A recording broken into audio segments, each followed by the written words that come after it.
Hi, welcome back to Burning River Bushcraft. Today we're going to be taking this corroded pitted ferro rod, bringing it back to life and protecting it for future trips.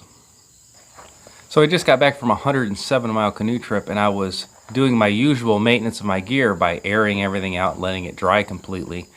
When I got to my fire kit, it was pretty rough. My fire kit sits in my haversack. I did not have it on my belt for this particular trip, and I keep that wrapped right around my canoe seat. So it's always with me. I always have my needed items close at hand. If I were to dump, if I've got the canoe, I've got the haversack with me, I'm good to go no matter what happens to the rest of my gear. And in a quick emergency, I know where everything is. But the problem with having your haversack not in a dry bag like that, even though I use a wax canvas haversack from Campcraft Outdoors, is it soaks through over time. This was a 4-day canoe trip, and my waxed canvas Sporan pouch that sits in the wax canvas haversack was just completely full of water by the end of the trip. So everything I have in here is dirty but still functional. My Bic lighter's good. My Titan matches are completely waterproof. My ferro rod is still functional, but as you can see, ferro rods do not like getting wet. I've had them just in a rainy weekend class start to corrode on some of the smaller ones. So this is actually my favorite ferro rod. This is from Michigan Wildfire. He does like an antler handle engraved job. It's really, really nice. So when things get serious, this is the ferro rod that I take with me.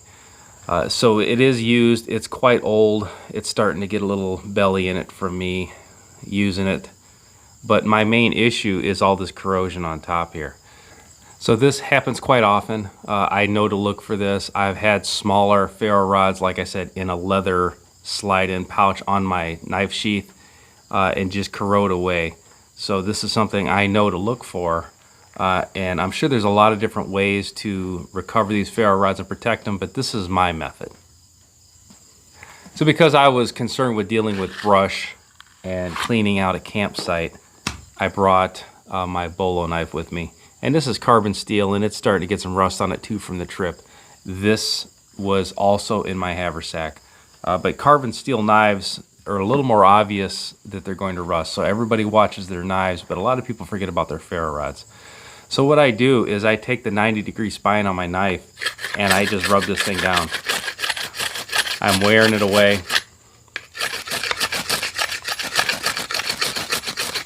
And I'm not so much putting a lot of pressure on this like I'm trying to light wet tender or anything.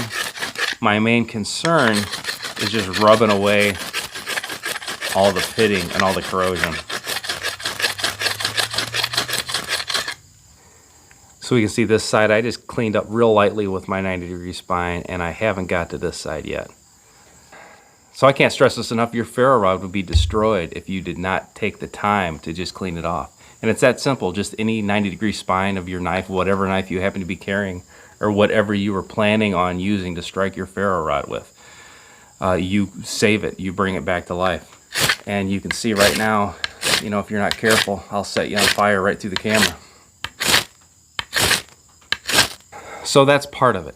We have recovered this ferro rod, but now to protect it, I like to use wax on it. You can use nail polish, you can use any type of coating.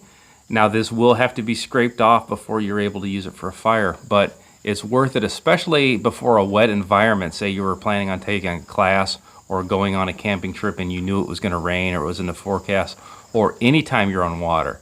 If you're in a canoe or kayak trip, take the time to wax everything first. It doesn't prevent it, obviously, but what it does is makes cleanup a little bit easier, and if it's a quick dunk in water, it's less likely to cause your corrosion.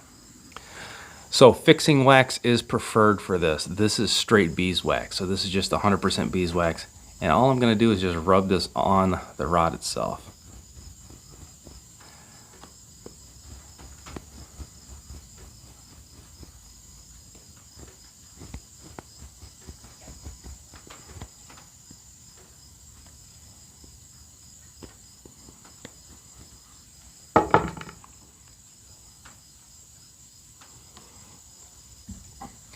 So if you don't carry wax, it's got a lot of uses for gear maintenance, medicinal uses. It's pretty handy.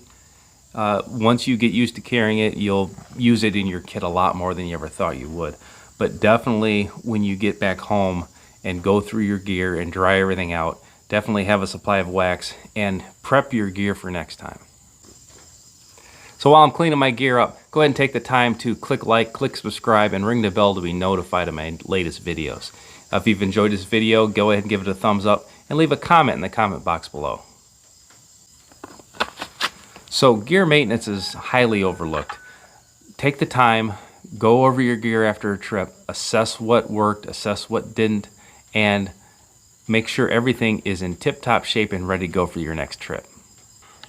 Till next time, this has been Jamie Boggs with Burning River Bushcraft. See you soon.